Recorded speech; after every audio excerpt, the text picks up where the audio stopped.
బహుజన బతుకమ్మ కార్యక్రమంలో భాగంగా ఈ రోజు 5వ రోజు పాల్వంచ దగ్గర ఉలవనూరు గ్రామంలో ఆదివాసీలు బహుజన ఆడబిడ్డలందరి మధ్యన అంటే ఒక శ్రమజీవుల పండుగగా ప్రకృతితోటి ముడిపడి ఉన్నటువంటి పండుగగా ఇక్కడ జరుపుకోవడానికి సిద్ధపడి ఇక్కడ కదిలి వచ్చింది బహుజన బతుకమ్మ.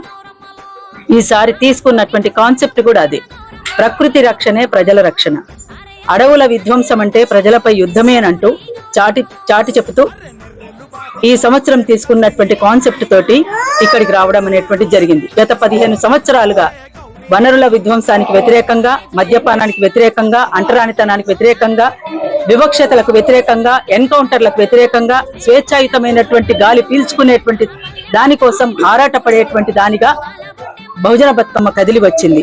యురేనియం తవ్వకాలకు వ్యతిరేకంగా నల్లమలను కాపాడుకుందామని, నల్లమలలో ఉన్నటువంటి తంగేడును కాపాడుకుందామని కదిలి వచ్చింది బహుజన బతుకమ్మ. అందుకోసమే ఇవాళ ప్రకృతి లేకపోతే మనం లేము. ప్రకృతి క్షేమంగా ఉంటేనే బతుకమ్మ క్షేమంగా ఉంటుంది, బతుకమ్మ క్షేమంగా ఉంటేనే మనమంతా క్షేమంగా ఉంటాం. వాస్తవంగా బహుళ పంటలతో విలసిల్లాల్సినటువంటి తెలంగాణ ఇవాళ ఏక పంటల పద్ధతి వచ్చిన తర్వాత మార్కెట్ వ్యవస్థ అంతా కూడా గ్రామీణ ప్రాంతాల్లోకి వచ్చిన తర్వాత వలసలన్నీ కూడా పెరిగిపోయిన తర్వాత ఒక మంచి తెలంగాణ ఎక్కడుంది అనేటువంటి పెద్ద ప్రశ్న మన ముందున్నది.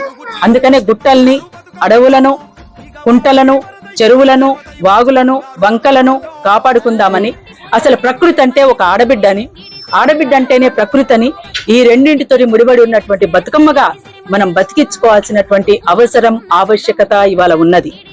వాస్తవానికి ఈ దేశ మూలవాసులు ఆదివాసీలు లేకపోతే అడవులు లేవు, అడవులు లేకపోతే మనం లేము అనేటువంటి దాన్ని నాగరిక ప్రపంచంగా అందరు కూడా చెప్పుకుంటున్నటువంటి ప్రపంచం ఏదైతే ఉందో ఆ నాగరిక ప్రపంచం ఆలోచించాల్సినటువంటి అవసరం ఉంటుందని నేను తెలియజేస్తా ఉన్నాను. అందుకనే ఇవాళ వాస్తవానికి నాగరికతను మనకు తెలియజేసిందే ఆదివాసీలు, నాగరికతను ప్రపంచానికి తెలియజేసిందే ఆదివాసీలు. అక్కడ వేట మొదలైంది అక్కడనే, మొత్తం మానవ ఉత్పత్తి అయినా ఏ ఉత్పత్తి అయినా, పంటల ఉత్పత్తి అయినా, మానవ ఉత్పత్తి అయినా అక్కడి నుంచే మొదలైంది. అందుకోసమే బతుకమ్మగా ఇవాళ మేము కోరుకునేటువంటిది ఏంటంటే ప్రకృతిని గౌరవించేటువంటి పండుగగా, ప్రకృతిని ఆరాధించేటువంటి పండుగగా. ఆరాధన అంటే వేరే రకమైనటువంటిది కాదు, ఒక సాంప్రదాయం. తెలంగాణలో బతుకమ్మను బతికించుకునేటువంటి, ప్రకృతి సహజంగా ఉండేటువంటి పూలతో పేర్చుకునేటువంటి బతుకమ్మను కనుమరుగు చేసినటువంటి పరిస్థితి ఇవాళ తెలంగాణలో ఉంది. అందుకనే ఒక పోరాట పతాకగా, సాంస్కృతిక పతాకగా, ఇవాళ ఒక ఉద్యమ పతాకగా ఎదిగి వచ్చినటువంటిది బతుకమ్మ. అందుకోసం పిడికిళ్ళేసినటువంటి చేతులే, ఇవాళ చప్పట్లేసినటువంటి చేతులే పిడికిళ్ళెత్తి ముందుకు కదలాలని బతుకమ్మ పిలుపునిస్తుంది. అందుకోసమే బహుజన బతుకమ్మగా ఈ రోజు ఉలవనూరుకు వచ్చింది. అందుకోసం మేము కోరుకునేది ఒకటే, అడవులను మనం రక్షించుకోవాలి, పంటలను కాపాడుకోవాలి, ప్రకృతిని కాపాడుకోవాలి, బతుకమ్మను కాపాడుకోవాలి, ఆడబిడ్డని కాపాడుకోవాలి. వీళ్ళందరూ క్షేమంగా ఉంటే సమాజం క్షేమంగా ఉంటుంది. అందుకోసమే రేపటి తరానికి ఒక మంచి సమాజాన్ని అందించాలి అని అంటే ఇవాళ ప్రకృతిని కాపాడుకోవాల్సినటువంటి అవసరం ఉందని భావించి ఇవాళ బహుజన బతుకమ్మ ఇక్కడ కదిలి వచ్చింది. ఆ విషయాన్ని మీతో పంచుకున్నందుకు మీ అందరికీ మరొకసారి బహుజన బతుకమ్మ నిర్వహణ కమిటీ తరఫున ఉద్యమాభినందనలు, విప్లవాభినందనలు కూడా తెలియజేస్తా ఉన్నాం. జై తెలంగాణ, జై బహుజన బతుకమ్మ, ప్రకృతి రక్షణే ప్రజల రక్షణ, జోహార్ అమరవీరులకు. తెలంగాణ అంటేనే ఒక ప్రజాస్వామ్యయుతంగా ఉండేటువంటి పరిస్థితిని కోరుకున్నది తెలంగాణ. తెలంగాణ అంటేనే ఒక స్వేచ్ఛా వాయువుల్ని పీల్చేటువంటి తెలంగాణ కావాలనుకున్నది. అందుకే సుదీర్ఘకాలంగా సాగినటువంటి పోరాటంలో ఇవన్నీ ఎజెండాగా ముందుకొచ్చినటువంటి అంశాలు. అందుకోసం ఎన్కౌంటర్లు లేనటువంటి తెలంగాణ, రక్తమోడనటువంటి తెలంగాణ, మన పిల్లల భవిష్యత్తు మంచిగా ఉండేటువంటి తెలంగాణ, అడవి చాలా ప్రశాంతంగా ఉండేటువంటి తెలంగాణ, ఆదివాసీ బిడ్డలు మంచిగా ఊపిరి పీల్చుకునేటువంటి తెలంగాణ ప్రజలందరూ కూడా ఒక స్వేచ్ఛాయుతమైనటువంటి వాతావరణంలో బ్రతకాలనేటువంటి కాన్సెప్ట్ తోటే తెలంగాణ ఉద్యమం మొదలైంది. మహత్తరమైనటువంటి తెలంగాణ సాయుధ పోరాటానికి కొనసాగింపుగా మలిదశ తెలంగాణ ఉద్యమంలో మేమంతా కూడా ఒక ముఖ్యమైనటువంటి భూమిక పోషించినటువంటి వాళ్ళంగా మేము కోరుకునేది ఒకటే, ఇవాళ ఆపరేషన్ కగారు పేరుతోటి అడవులను విధ్వంసం చేస్తూ అడవిలో ఉన్నటువంటి వనరుల సంపదనంతా కూడా కొద్ది మందికి కట్టబెట్టడానికి చేస్తున్నటువంటి కుట్రల్ని భగ్నం చేయడానికి కొంతమంది నక్సలైట్లుగా ఉన్నటువంటి వాళ్ళను పొట్టన పెట్టుకుంటే ఇది ఏ మేరకైనా కూడా మాకు అడ్డం వచ్చేటోళ్ళు ఎవరు ఉండరు అనేటువంటి దాంతో ఇవాళ పాలక వర్గాలు చేస్తున్నటువంటి కుట్రల్ని మనమంతా భగ్నం చేయాల్సినటువంటి అవసరం ఉంది. ఇప్పటికైనా మించిపోయింది లేదు. ప్రభుత్వానికి ఒక విజ్ఞప్తి చేస్తా ఉన్నాం, చర్చలు జరపండి. చర్చలు జరిపితే ఒక శాంతి నెలకొంటుంది. శాంతి నెలకొంటే ప్రజలంతా కూడా క్షేమంగా ఉంటారు. మన బిడ్డల్ని చంపుకునేటువంటి మన పాలకులు ఉంటే ఇంకా ఎవరిని కాపాడుకుంటారు అనేటువంటిది పాలకుల ముందు ఒక ప్రశ్న ఉంది. అందుకనే ఈ దేశ బిడ్డలు వీళ్ళంతా కూడా మన దేశంలో ఉన్నటువంటి బిడ్డల్ని మనల్ని చంపుకోవడమే, మనం చెప్పుకోవడమేంది. అందుకోసం ఇది సరైంది కాదు అనేటువంటిది మిత్రులందరికీ కూడా సవినయంగా విన్నవించుకుంటున్నాను.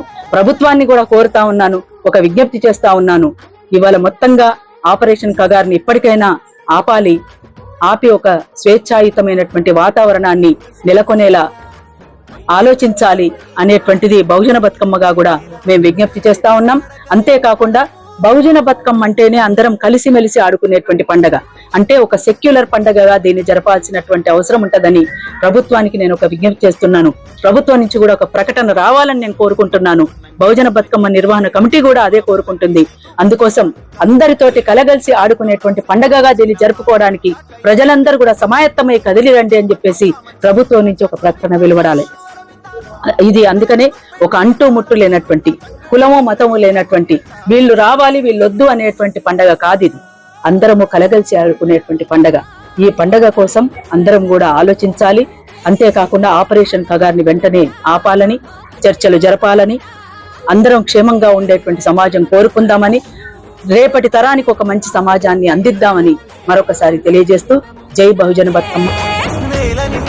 పూల పండుగ నీలి కొండకే మెరుపులద్దెనే, పూల పల్లకి మేన నెక్కి గౌరమ్మ చెరుకులో కొలుపు తీరనే, పూల వెలుగు నేల కాసి పగలాయే, పూలెల్ల రాసులాయే, గాలెల్ల గంధమాయే, తాళాల దరువులాయే, తప్పెట్ల మూతలాయే, పాటెంత ప్రాణమాయే, పల్లంత గానమాయే, దివినేల ఏకమాయే, భూతోల జాతరాయే.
పలికితే వనమంత